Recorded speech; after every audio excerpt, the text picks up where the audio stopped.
সুৰভি দেখিবলৈ বৰ ধুনীয়া আছিল। তাইৰ সৌন্দৰ্য দেখি মাক দেউতাক সদায় চিন্তিত হৈ আছিল যে কোনোবাই তাইৰ ওপৰত দৃষ্টি নিক্ষেপ কৰিব পাৰে।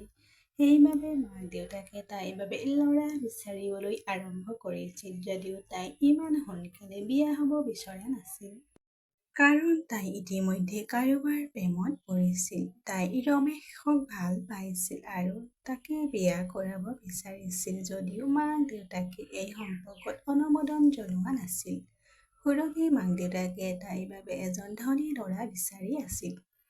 সুৰভিৰ পিতৃ আছিল অতি কঠোৰ স্বভাৱৰ। তেওঁ স্পষ্টকৈ কৈছিল যে যদি তাই ৰমেশৰ লগত বিয়া হয় তেন্তে তাইৰ বাবে তাইৰ মাতৃগৃহৰ দুৱাৰবোৰ চিৰদিনৰ বাবে বন্ধ হৈ যাব। আনহাতে এই বিবাহত ৰমেশৰ পৰিয়ালটো সুখী আছিল। প্ৰেমত পৰাটো অপৰাধ নহয় বুলি ৰমেশৰ মাকে বিশ্বাস কৰিছিল। ৰমেশৰ পৰিয়ালত মাক আৰু সৰু ভায়েক আৰু ৰমেশে বাস কৰিছিল। সুৰভিয়ে বিচাৰিছিল যে তাইৰ বিয়াখন দুয়ো পৰিয়ালৰ সন্মতি সাপেক্ষে হওক, কিন্তু সেয়া সম্ভৱ নহল। শেষত সুৰভিয়ে নিজৰ পৰিয়ালৰ বিৰুদ্ধে গৈ বিয়া হ'ল। বিয়াৰ পিছত সুৰভি শহুৰ ঘৰ পাওঁতে শাহুৱেকে তাইক চিন্তা নকৰিবলৈ মৰমেৰে বুজাই দিলে। তাই ভাবিছিল লাহে লাহে সকলো ঠিকেই হ'ব। ৰমেশৰ লগত বিয়া হোৱাৰ পিছত সকলো ঠিকেই হ'ব। কিন্তু গোটেই ঘৰখনতে বিয়াৰ দিনটো অতি আৰামেৰে উদযাপন কৰা হয়। ঘৰখন ফুল আৰু পোহৰেৰে জিলিকি উঠিছিল। সুৰভিৰ শাহুৱেক খুব সুখী হৈছিল আৰু তেওঁ সম্পূৰ্ণ ৰীতি-নীতিৰে বিয়াখন সম্পন্ন কৰিছিল যদিও সুৰভিৰ হৃদয়ত অলপ অস্থিৰতা আছিল। বিয়াৰ সপোন পূৰণ হ'ল যদিও এতিয়া সুখৰাত সময় আহিছিল। সুৰভিৰ হৃদয়তো আগমনৰ বাসনা গঢ়ি উঠিছিল। তাই যেতিয়া নিজৰ কোঠালৈ যাবলৈ ধৰিলে, শাহুৱেকে গাখীৰ এগিলাচ দি ক'লে, বোৱাৰী, ৰমেশ যেতিয়া ৰুমত আহিব তেতিয়া দুয়ো একেলগে খাবা। সুৰভিয়ে হাঁহি এটা মাৰি মাত দি কোঠাটোত সোমাই গ'ল। কোঠাটোৰ চাৰিওফালে ফুলেৰে সজাই থোৱা আছিল। তাই গিলাচটো টেবুলত ৰাখি বিচনাত বহিল। তাই ওৰণিখন আঁতৰাই বহিল।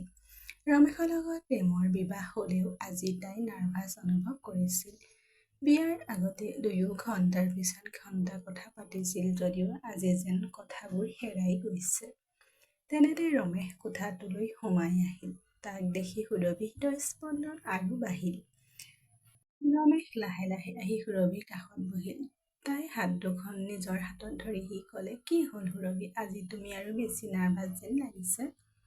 আজি মই তোমাক প্ৰতিশ্ৰুতি দিছোঁ, প্ৰতিটো মুহূৰ্তত মই তোমাৰ লগত থাকিম। প্ৰতিটো পৰিস্থিতিত আপোনাক সুখী কৰি ৰাখিম। চকুত কেতিয়াও চকুলো নাথাকিব। সুৰভি তাৰ চকুলৈ চাই থাকিল। তাৰ চকুত তাইৰ প্ৰতি অপৰিসীম মৰম আৰু সঁচা অনুভূতি দেখিবলৈ পালে। তাইৰ নাৰ্ভাছ ক্ৰমান্বয়ে কমি আহিল। ৰমেশে তাইক সাৱটি ধৰি কোঠাৰ লাইটটো বন্ধ কৰি দিলে। দুয়ো আন্ধাৰত ইজনে সিজনৰ কোলাত সোমাই প্ৰেমৰ সাগৰত ডুব গৈ থাকিল। আৰু ৰাতিপুৱা সুৰভিয়ে দুৱাৰত টোকৰ মৰা শব্দত সাৰ পালে।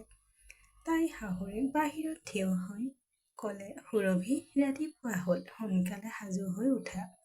সুৰভিয়ে ৰমেশক জগালে। ৰমেশে চকু মুদি ক'লে, মোক আৰু অলপ শুবলৈ দিয়া। তুমিও আহি শুই থাকা। এই বুলি কৈ সুৰভিক সাৱটি ধৰিলে। তাই লঘু হাঁহি এটা মাৰি ক'লে, নহয়, মায়ে সোনকালে উঠিব কৈছে। কিন্তু সুৰভিৰ দুষ্টামি শেষ হোৱা নাছিল। সি আকৌ এবাৰ সুৰভিক তাৰ ওচৰলৈ টানি আনিলে। কিছু সময়ৰ পিছত সুৰভি উঠি গা ধুলে। ধুনীয়া কাপোৰ পিন্ধি সাজু হ'ল। ৰমেশো উঠিল। একেলগে সকলোৱে ব্ৰেকফাষ্ট কৰিছিল। কিন্তু তেতিয়াই সুৰভিয়ে অনুভৱ কৰিলে যে তাইৰ দেউৰে তাইক কিছুমান অদ্ভুত চকুৰে চাই আছে আৰু ভাবিলে যে হয়তো সি তাক প্ৰথমবাৰৰ বাবে দেখিছে। প্ৰেমৰ মুহূৰ্তত সুৰভিৰ ৰাতি বৰ সুখী হৈছিল যেন তাইৰ প্ৰতিটো সপোন বাস্তৱায়িত হৈছিল। কিন্তু তাইৰ হৃদয়ৰ কোনোবা এটা কোণত আটাইবোৰ খেদি ফুৰিছিল যে কোনোবাই তাইৰ সুখৰ ওপৰত বেয়া চকু ৰাখিব পাৰে। এবছৰৰ পিছত ৰমেশ কামৰ বাবে আন এখন চহৰলৈ গৈছিল। কিন্তু বাটত এটা দুৰ্ঘটনাত ৰমেশৰ মৃত্যু খবৰে সুৰভিৰ পৃথিৱীখন যে ধ্বংস হৈ গ'ল। 7 জীৱন তাইৰ লগত থাকিবলৈ প্ৰতিশ্ৰুতি দিয়া ব্যক্তিজনে ইমান সোনকালে তাইক এৰি থৈ গ'ল। সন্ধিয়া যেতিয়া ৰমেশৰ মৃতদেহ ঘৰলৈ আহিল তেতিয়া তাই নিজকে নিয়ন্ত্ৰণ কৰিব নোৱাৰিলে। শাহুৱেকো পুত্ৰৰ মৃতদেহ দেখি কান্দিবলৈ ধৰিলে। সুৰভিৰ মাক দেউতাকেও সকলো পাহৰি সন্তুষ্টিক্ৰিয়া পালেগৈ। তাই মাক দেউতাকক সাৱটি ধৰি কান্দিবলৈ ধৰিলে আৰু ক'লে যে তোমালোকৰ আশীৰ্বাদ অবিহনে মোৰ বিয়াখন সম্পূৰ্ণ হ'ব নোৱাৰে। হয়তো সেইবাবে মাকে সুৰভিৰ মূৰত মৰম কৰি ক'লে, নহয় মাজনী, মাক দেউতাক যিমানেই খঙাল নহওক কিয় কেতিয়াও সন্তানক গালি নিদিয়ে।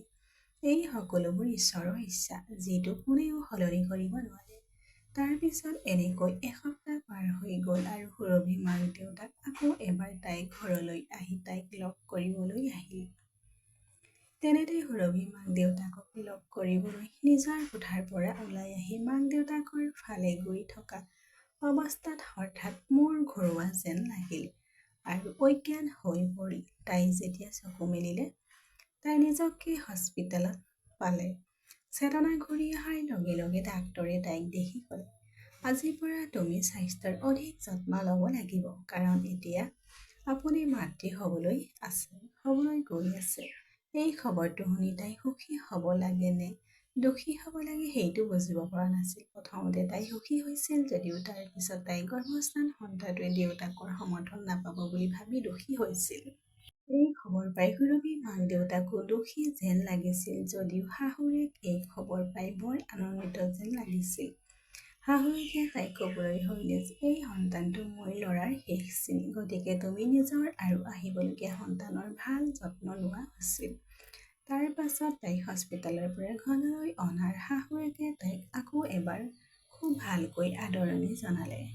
ইমান দিনৰ মূৰত শাহুৱেকৰ মুখত থকা হাঁহিটো দেখি সুৰভিৰ ভিতৰৰ পৰা বহুত সুখী হৈছিল যদিও এই ক্ষণিকৰ সুখ দুখলৈ পৰিণত হৈছিল যেতিয়া মাক দেউতাকে তাইক ঘৰলৈ লৈ আহিছিল। তেওঁ কয় যে আপুনি এতিয়াও বহুত সৰু আৰু আপোনাৰ সন্মুখত এটা দীঘলীয়া জীৱন আছে, যিটো অকলে কটাবলৈ অতি কঠিন। এই সন্তানটো যদি আপুনি গৰ্ভপাত কৰে তেন্তে আমি আপোনাক ভাল পৰিয়ালত পুনৰ বিয়া কৰাই দিম। সন্তান গৰ্ভপাত কৰাৰ কথা শুনি সুৰভিৰ শাহুৱেকৰ মুখখন হেতা পৰি গ'ল আৰু তাই ক'লে যে এই সন্তানটোৱে মোৰ ল'ৰাৰ শেষ চিন। বোৱাৰী, গৰ্ভপাত নকৰিবা। শাহুৱেকৰ পুত্ৰৰ প্ৰতি থকা মৰম দেখি সুৰভিৰ হৃদয়খনো সন্তানৰ প্ৰতি মৰমেৰে ভৰি পৰিল আৰু তাই মাক দেউতাকক ক'লে যে তাই কেতিয়াও এই ঘৰ এৰি নাযায়। যদিও ৰমেশ আৰু তাই জীৱনত নাথাকে, কিন্তু তাই আহিবলগীয়া সন্তানৰ সাহসত গোটেই জীৱন কটাব। এই কথা শুনি সুৰভিৰ দেউতাকৰ খং উঠিল আৰু ক'লে যে তুমি এতিয়াও বহুত সৰু হৈ আছা। তুমি এতিয়াও এই সৰু পৃথিৱীখনৰ কথা বুজি পোৱা নাই। ইমান সৰু ল'ৰা এটাক ডাঙৰ দীঘল কৰাটো এগৰাকী অকলশৰীয়া মহিলাৰ বাবে বহুত কঠিন আৰু এই সন্তানৰ খৰচ, তাৰ পঢ়া শুনা, এই সকলোবোৰ অকলে কেনেকৈ বহন কৰিব পাৰিবা। এই কথা শুনি সুৰভিৰ শাহুৱেকে ক'লে, তাৰ বাবে একেবাৰে চিন্তা নকৰিবা। এই সন্তানটো এবাৰ এই পৃথিৱীলৈ আহিলে তেতিয়া এই সুৰভিক মোৰ সৰু ল'ৰাটোৰ লগত বিয়া কৰাই দিম। সুৰভিৰ শাহুৱেকে যেতিয়া দেউতাকক এই কথা কৈছিল, সুৰভি বৰ আচৰিত হৈ শাহুৱেকৰ ফালে চাই আছিল। তাই কেতিয়াও ভবা নাছিল যে তাইৰ জীৱনে তাইক এই পৰ্যায়লৈ লৈ যাব। কিন্তু তাই অসহায় হৈ পৰিছিল। এতিয়া তাই আৰু কোনো উপায় নাছিল। শাহুৱেকে যেতিয়া তাইক সৰু ল'ৰাৰ লগত বিয়াৰ কথা ক'লে, সুৰভিৰ মাক দেউতাকে এই কথা শুনি সন্তুষ্টি হৈ ক'লে, ঠিক আছে, যদি আপোনাৰ সৰু ল'ৰাৰ লগত সুৰভি বিয়া হয় তেন্তে আমাৰ কোনো সমস্যা নাই। এই কথা কৈ সুৰভিক মাক দেউতাকে সাৱটি ধৰি আশীৰ্বাদ দি নিজৰ ঘৰলৈ উভতি গ'ল। সুৰভিও মনে মনে তাইৰ কোঠালৈ গৈ স্বামী ৰমেশৰ ওচৰলৈ গ'ল, এই ভাবি যে আজি যদি জীয়াই থাকিলে সন্তানৰ খবৰটো শুনি ইমান ভাল লাগিলেহেঁতেন, কিন্তু এনেকুৱা একো ভাগ্যতে নাই। তাই সন্তানৰ স্বাৰ্থত জীয়াই থাকিব লাগিব। এই কথা ভাবি পিছদিনাৰ পৰা সুৰভি নিজৰ প্ৰতি অধিক মনোযোগ দিবলৈ ধৰিলে। তাই ভাল পুষ্টিকৰ খাদ্য খাইছিল আৰু লগতে ব্যায়াম কৰিছিল। ৰমেশৰ মৃত্যুৰ পিছত ঘৰৰ সকলো খৰচ সুৰভিৰ দেউতাকে চোৱা চিতা কৰি আছিল। সুৰভিৰ দেউতাকে ডাঙৰ চাকৰিৰ অফিচাৰ আছিল আৰু তেওঁৰ দৰমহাও যথেষ্ট ভাল আছিল। সুৰভিয়ে তেওঁৰ লগত বেছি কথা পতা নাছিল, কাৰণ তেওঁ সদায় নিজৰ কামত ব্যস্ত আছিল। দেউতাকক দেখি বহুবাৰ ভাবিছিল যে তাইৰ দেউৰেকে তাইক বিয়া কৰাব নে নকৰে, কিন্তু এই মুহূৰ্তত তাই তাৰ প্ৰতি কোনো অনুভৱ নাছিল। তাই মাত্ৰ সন্তানৰ বাবে বিয়া পাতিছিল। গৰ্ভস্থানত শাহুৱেক দিনে নিশাই তাই যত্ন লৈছিল, কোনো কাম কৰিবলৈ নিদিলে। এইদৰে 9 মাহ পাৰ হৈ গ'ল আৰু তাৰ পিছত প্ৰসৱৰ দিনটো আহিল। তাই এটা অতি মৰম লগা ল'ৰাৰ এটা জন্ম দিলে আৰু সেই সন্তানটো দেখি শাহুৱেক বহুত সুখী হ'ল। সুৰভিক চিকিৎসালয়ৰ পৰা ঘৰলৈ অনাৰ সময়ত শাহুৱেকে তাইক আদৰিবলৈ কোনো পুৰ্তি নাৰাখিলে। তেওঁ আকৌ এবাৰ সুৰভিক আৰু নাতিক অতি স্মৰ আদৰণি জনালে। নাতিৰ জন্মত গোটেই ঘৰখন আনন্দৰে ভৰি পৰিল। সুৰভিৰ মাক-দেউতাকে তাইক লগ কৰিবলৈ ঘৰলৈ আহিছিল। লগতে সুৰভি পুত্ৰৰ বাবে বহুত খেলনা আৰু কাপোৰ লৈ আহিছিল। এই কথা দেখি সুৰভি বৰ সুখী হ'ল। এই সকলোবোৰ দেখি সুৰভি আকৌ এবাৰ ৰমেশৰ স্মৃতিৰ মাজত হেৰাই গ'ল আৰু ভাবিবলৈ ধৰিলে যে আজি ৰমেশ জীয়াই থকা হ'লে পুত্ৰৰ বাবেও বহুত কাপোৰ-কানি আৰু খেলনা আনিলেহেঁতেন। এই কথা ভাবি সুৰভিৰ চকুলো ওলাই আহিল। কিন্তু পুত্ৰৰ বাবে তাই আকৌ এবাৰ নিজকে নিমন্ত্ৰণ কৰিলে। সুৰভিৰ মাক-দেউতাকে সুৰভিৰ শাহুৱেকক ক'লে যে এতিয়া সুৰভিৰ ডেলিভাৰী হৈ গ'ল, গতিকে এতিয়া আপুনি কোৱাৰ দৰে মোৰ ছোৱালী আপোনাৰ সৰু ল'ৰাৰ লগত বিয়া হ'ব লাগে। এই কথা শুনি সুৰভিৰ শাহুৱেকে ক'লে যে আপোনালোকে একেবাৰে চিন্তা নকৰিবা, মোৰ প্ৰতিশ্ৰুতি মনত আছে, সোনকালে বিয়া পাতি দিম। এনেকৈ দিন পাৰ হৈ গ'ল। আৰু এতিয়া সুৰভিয়ে চিন্তা কৰিবলৈ ধৰিলে যে দেউৰে কিয় এই বিয়াখন নাকচ কৰিলে সি, কাৰণ তাই আজিলৈকে বিয়াৰ কথা মুখৰ পৰা কেতিয়াও শুনা নাছিল। যদি দেউৰেকে বিয়াৰ পৰা পিছুৱাই যায় তেন্তে তাই ক'বলৈ যাব আৰু কোনে তাইক আৰু তাইৰ সন্তানৰ দায়িত্ব ল'ব। এই চিন্তাই এতিয়া দিনে নিশাই তাইক অশান্তি দি আছিল। তাৰ পিছত এদিন ৰাতি যেতিয়া সুৰভি পানী খাবলৈ উঠিল, তাই দেখিলে যে শাহুৱেকৰ কোঠাৰ পৰা কাৰোবাৰ মাত আহি আছে। তাই যেতিয়া কোঠাটোৰ ওচৰলৈ হাতখন আগবঢ়াই দুৱাৰত কাণখন থৈ শুনি থাকিল, তেতিয়া তাই শাহুৱেকে দেউৰেকক সুৰভিক বিয়া কৰাবলৈ কৈ আছিল। কিন্তু সি বিয়া কৰিবলৈ অস্বীকাৰ কৰিছিল। সি মাকক কৈ আছিল যে তেওঁ সুৰভিক বৌ বুলি গণ্য কৰে, তেন্তে কেনেকৈ বিয়া কৰাব। কিন্তু শাহুৱেকে জোৰ কৰি ক'বলৈ ধৰিলে যে তুমি যদি তাইক বিয়া নকৰা তেন্তে তাইক কোনে বিয়া কৰাব। তাইক বিয়া নকৰালে তাই মোৰ ৰমেশৰ শেষ স্মৃতি গ্ৰন্থখন কাঢ়ি নিব আৰু মই তাইৰ মাক-দেউতাকক প্ৰতিশ্ৰুতি দিছোঁ যে মই তোমালোক দুয়োৰে বিয়া পাতি দিম। শাহুৱেকৰ পুতেকৰ কাণত অনুৰোধ কৰিবলৈ ধৰিলে, এনে কৰিলে দাদাৰ ল'ৰাটোৱে এজন পিতৃ লাভ কৰিব। ৰমেশৰ আত্মাই শান্তিৰে জিৰণি লোৱাটো নিবিচাৰেনে? শাহুৱেকে দেউৰেকক বুজাই আছিল যদিও সি যেতিয়া এটা শব্দ নকলে। তাৰ মৌনতা শুনি সুৰভি মনে মনে নিজৰ কোঠালৈ উভতি গ'ল। আজি তাই আকৌ ৰমেশৰ কথা মনত পেলাই ভিতৰি বহুত কান্দি আছিল। এই সকলোবোৰ কথাত তাই বৰ আঘাত পাইছিল, কাৰণ তাইৰ জীৱনত কেৱল সমস্যাহে লিখা হৈছিল। তাই জীৱনত ইমানবোৰ সপোন দেখিছিল যদিও সেই সকলোবোৰ সপোন পূৰণ হোৱাৰ আগতেই ছিন্ন ভিন্ন হৈ পৰিছিল। এতিয়া তাইৰ পুত্ৰক লৈ কোনো সপোন নাছিল। এতিয়া কলৈ যাব, কোনে গ্ৰহণ কৰিব তাইক আৰু তাইৰ ল'ৰাটোক। এই কথা ভাবি গোটেই ৰাতি কান্দি কান্দি তাই কেতিয়া টোপনি গ'ল গমেই নাপালে। তাৰ পিছত ৰাতিপুৱা তাই চকু মেলি কোঠাটোৰ পৰা ওলাই আহি দেখিলে গোটেই ঘৰখন ফুলেৰে সজাই থোৱা আছে। শাহুৱেকক ইয়াৰ কাৰণ সুধিলে। শাহুৱেকে ক'লে যে আজি তোমাৰ আৰু মোৰ সৰু পুত্ৰৰ বিয়া। এই কথা শুনি তাই সম্পূৰ্ণ থতমত খাই ভাবিবলৈ ধৰিলে। তাৰ পিছত ৰাতি শুনা সেইটো কি আছিল আৰু ইমান সোনকালে দেউৰে কেনেকৈ বিয়াত মান্তি হ'ল। কিন্তু তাই এই বিষয়ে শাহুৱেকক কোনো প্ৰশ্ন কৰিব নোৱাৰিলে। শাহুৱেকে তাইৰ হাতত বিয়াৰ সাজ দি ক'লে যে এই বিয়াৰ সাজযোৰলৈ সাজু হোৱা। বিয়াৰ সাজযোৰ দেখি তাই আকৌ ৰমেশৰ স্মৃতিত হেৰাই গ'ল যে আজি আমাৰ মাজত ৰমেশ জীয়াই থকা হ'লে ভাল আছিল। কিন্তু এতিয়া ভাগ্যই কি লিখিছে, তাৰ পৰা কোনে এৰাই চলিব পাৰে। তাই আজি দ্বিতীয়বাৰৰ বাবে বিয়াৰ সাজ পিন্ধিছিল যদিও আজি এই পোছাক পিন্ধি তাইৰ ভাগ্যৰ ওপৰত বৰ খং উঠিছিল। তাই সাজু হৈ কোঠাৰ পৰা ওলাই অহাত শাহুৱেকে তাইক মণ্ডপত বহিবলৈ দিলে। সুৰভিৰ চকু পৰিল মণ্ডপত বহি থকা দেউৰেকৰ ওপৰত। তেওঁৰ মুখত একেবাৰে হাঁহি নাছিল আৰু তেওঁ মূৰ তল কৰি মনে মনে বহি আছিল। এনে লাগিছিল যে সি বাধ্যবাধকমূলকভাৱেহে বিয়া পাতিছে। কিন্তু তেতিয়াই সুৰভি মনত পৰিল যে তাইও বাধ্যবাধকভাৱেহে বিয়া পাতিছে। তাই আৰু দেউৰেকে অতি সৰলতাৰে বিয়া পাতিলে আৰু তাৰ পিছত দুয়োজনে সকলো বয়োজ্যেষ্ঠৰ ভৰি চুই আশীৰ্বাদ ল'লে। শাহুৰেকে যেতিয়া সুৰভিক দেউৰেকৰ ৰুমলৈ পঠাইছিল তেতিয়া তাই বৰ অস্থিৰ হৈ পৰিল যে তাই নাজানে যে আজি দেউৰেকে তাইৰ প্ৰতি কেনে আচৰণ কৰিব। আজি ৰাতি তাইৰ জীৱনৰ আটাইতকৈ অদ্ভুত ৰাতি হ'ব বুলি ভাবি তাই বৰ চিন্তিত হৈ পৰিছিল। তাই মনে মনে গৈ বিচনাত বহিল আৰু অপেক্ষা কৰি থাকোঁতেই ৰাতি 12 বাজিছিল যদিও দেউৰেক এতিয়াও ৰুমলৈ অহা নাছিল। তাৰ পিছত যেতিয়া দেউৰেক কোঠাটোত সোমাইছিল তেতিয়াও সুৰভি সাৰ পাই থকা দেখিও সুৰভিৰ লগত কথা নাপাতিলে। তাই তাক একো কোৱা নাছিল কাৰণ তাইও বৰ বিভ্ৰান্ত হৈছিল কাৰণ আজি সিহঁতৰ মাজৰ সম্পৰ্ক সলনি হৈ গৈছিল। আগতে দেউৰেক আৰু বৌয়েক হৈ থকাৰ সময়ত দুয়োৰে মাজত বিশেষ কথা বতৰা হোৱা নাছিল। আজি তেওঁলোক স্বামী স্ত্ৰী আছিল যদিও তথাপিও তেওঁলোকৰ মাজত কোনো স্বামী স্ত্ৰীৰ দৰে অনুভৱ নাছিল। দেউৰেক মনে মনে বিচনাৰ পৰা আঁঠুৱাখন তুলি লৈ বেলকনিত শুবলৈ গ'ল। কাৰণ এই ধৰণৰ আচৰণত সুৰভি বৰ আচুৰ্য অনুভৱ কৰি আছিল। তথাপিও তাই একো নকলে আৰু মনে মনে বিচনাত শুই পৰিল।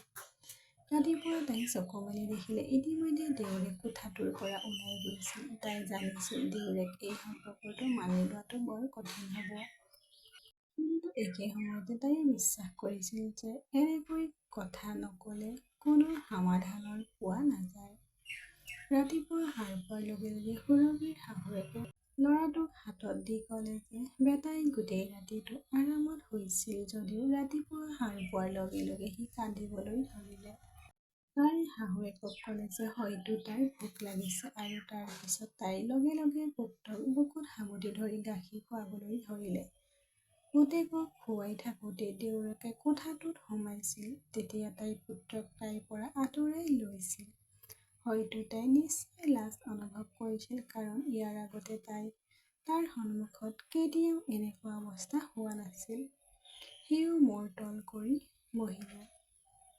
হয়তো সেই সময়ত তেওঁ অজানিতে তালৈ আহিছিল। এনেকৈ কিছুদিন পাৰ হৈ গ'ল। এতিয়া দেউৰেকে সুৰভিৰ ল'ৰাটোক বহুত ভাল পাবলৈ আৰম্ভ কৰিছিল। তাৰ বাবে নতুন খেলনা আনিব আৰু পিতৃৰ দৰে মৰমো দি আছিল যদিও সুৰভি আৰু তাৰ মাজত এতিয়ালৈকে কোনো সম্পৰ্ক গঢ় লৈ উঠা নাছিল। এদিন ৰাতি সুৰভিৰ জ্বৰ খুব বেছি হ'ল। তেনেতে তাই ল'ৰাটোৰ ভোকৰ বাবে জোৰেৰে কান্দিবলৈ ধৰিলে। তাৰ পিছত তাই তাক গাখীৰ খুৱাবলৈ ধৰিলে। তেনেতে দেউৰেক আহিল যিটো দেখি তাইৰ লাজ লাগিল কিন্তু তেতিয়া সি তাৰ পৰা উভতি নাই যোৱা। তাইৰ চাৱনি সুৰভি ভাল নালাগিল। তাই খঙেৰে তাৰ ফালে চালে আৰু তাই একো কোৱাৰ আগতে সি পুতেকক সুৰভিৰ পৰা বিচ্ছিন্ন কৰি দিলে। আৰু তাৰ পিছত সি কোৱা কথা শুনি থতমত খালে। সি ক'লে, তুমি মোক ভুল বুজিছা। মই মাত্ৰ তোমাক ক'বলৈ আহিছোঁ যে তোমাৰ বৰ বেছি জ্বৰ হৈছে। গতিকে তোমাৰ অসুস্থ অৱস্থাত বেটাক গাখীৰ খুৱাব নালাগে, নহ'লে তাৰো ইয়াৰ প্ৰভাৱ পৰিব। এইদৰে কৈ সি ল'ৰাটোক বাহিৰলৈ লৈ গৈ নিজেই গুড়িত গাখীৰ বনাই খুৱাবলৈ ধৰিলে। এই কথা শুনি সুৰভিয়ে তাইৰ ভুলটো উপলব্ধি কৰিলে আৰু তাই বুজি পালে যে সি ঠিকেই কথা কৈছে। তাই ততাতৈয়াকৈ উঠি বাহিৰলৈ ওলাই গ'ল। তাৰ পিছত তাই দেখিলে যে দেউৰেকে পুতেকক গাখীৰ খুৱাই আছে। সুৰভিয়ে যেতিয়া তাৰ ওচৰত ক্ষমা খুজিবলৈ আগবাঢ়ি গ'ল তেতিয়া সি খঙেৰে উঠি তাৰ পৰা গুচি গ'ল। সিহঁতৰ মাজৰ দূৰত্ব এতিয়া শেষ হোৱা নাছিল যদিও দেউৰেক আজি এই কাৰ্যৰ পৰাই তাই গম পাইছিল যে দেউৰেক তাইৰ পুতেকক বৰ ভাল পায়। সিহঁতৰ বিয়া হোৱা এমাহ পাৰ হৈ গ'ল যদিও একেটা কোঠাতে থকাৰ পাছতো দুয়ো পৃথকে পৃথকে শুইছিল। দেউৰেক চোফাত শুইছিল আৰু সুৰভি পুত্ৰৰ সৈতে বিচনাত শুইছিল। এদিন সুৰভিৰ শাহুৱেকে তাইৰ কোঠালৈ আহি ক'লে, বোৱাৰী তুমি আৰু সৰু পুত্ৰ এই বিয়াত সুখী নেকি? সুৰভিয়ে মূৰ ডুবিয়ালে। তেতিয়া তাইৰ শাহুৱেকে ক'লে, তোমালোক দুয়োৰে মাজত স্বামী স্ত্ৰী সম্পৰ্ক গঢ় লৈ উঠিছেনে? শাহুৱেকৰ কথাৰ অৰ্থ তাই ভালকৈ বুজি পাইছিল যে তাই কি সুধিব বিচাৰিছিল। গতিকে তাই মূৰ তল কৰি না বুলি মূৰটো জোকাৰিলে। এই কথা শুনি তাইৰ শাহুৱেকে ক'লে, তোমাৰ বিয়া হোৱা এমাহ হ'ল আৰু তোমালোক দুয়োৰে মাজত এতিয়াও স্বামী স্ত্ৰী সম্পৰ্ক গঢ় লৈ উঠা নাই। এইটো একেবাৰে ঠিক নহয়। মই ভাবিছিলোঁ বিয়াৰ পিছত হয়তো সি তোমাক নিজাববীয়াকৈ বুজিব, কাৰণ এতিয়া তোমালোক দুয়ো স্বামী স্ত্ৰী। গতিকে কোনোবা দিনা নহয় কোনোবা দিনা এই সম্পৰ্কক আৰম্ভ কৰি জীৱনটো আগুৱাই নিব লাগিব। এই কথা শুনি সুৰভি অনুভৱ কৰিলে যে শাহুৱেকে যি কৈছে সেয়া সঠিক। সেইবাবে আজি ৰাতি সুৰভি অধৈৰ্য হৈ কোঠাটোত বহি দেউৰেকলৈ অপেক্ষা কৰি আছিল। সি যেতিয়া কোঠাটোত আহিল, সুৰভিক তাৰ বাবে অপেক্ষা কৰি থকা দেখি থতমত খালে। তাই তাক ক'লে, মই তোমাৰ লগত গুৰুত্বপূৰ্ণ কথা এটা পাতিব বিচাৰোঁ। এই কথা শুনি সি ক'লে, কোৱা, মই তোমাৰ কথা শুনি আছোঁ। তাই লাহে লাহে কিন্তু কঁপি কঁপি কণ্ঠেৰে ক'লে, কিমান দিন এই কথা চলি থাকিব?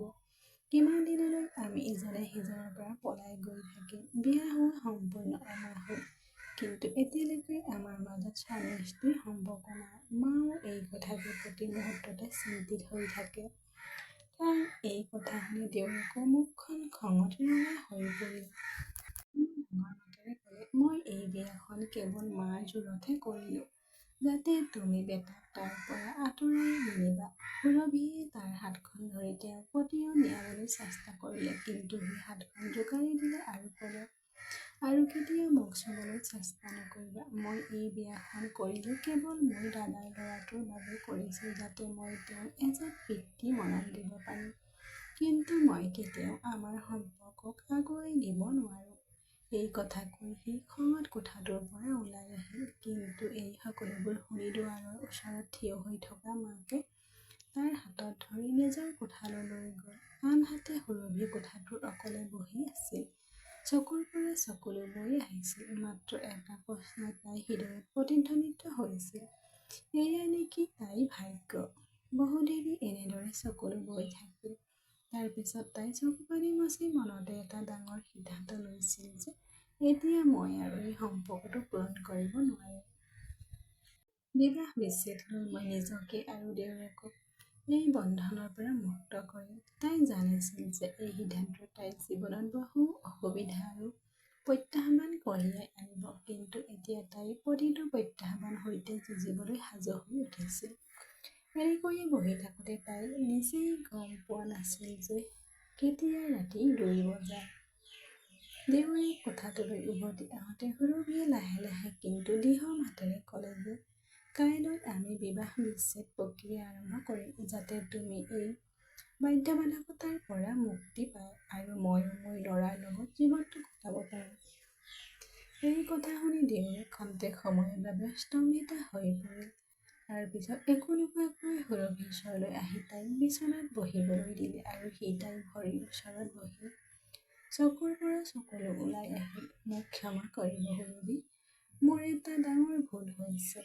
তাইৰ মাতটো কঁপি উঠিছিল। মই জানো কি পৰিস্থিতিত আমাৰ বিয়া হৈছিল। তুমি মোৰ দাদাৰ পত্নী আছিলা, মোৰ বৌ। সেইবাবে মই এই সম্পৰ্কক অন্তৰেৰে মানি ল'বলৈ সাহস গোটাব পৰা নাছিলোঁ। কিন্তু সঁচাকৈয়ে চেষ্টা কৰিম, মাত্ৰ কিছু সময় দিয়ক। এই পৰিৱৰ্তন হঠাতে কেনেকৈ আহিল তাই বুজিব পৰা নাছিল। তেনেতে তাই দেখিল যে তাইৰ শাহুৱেক পিছফালে থিয় হৈ আছে।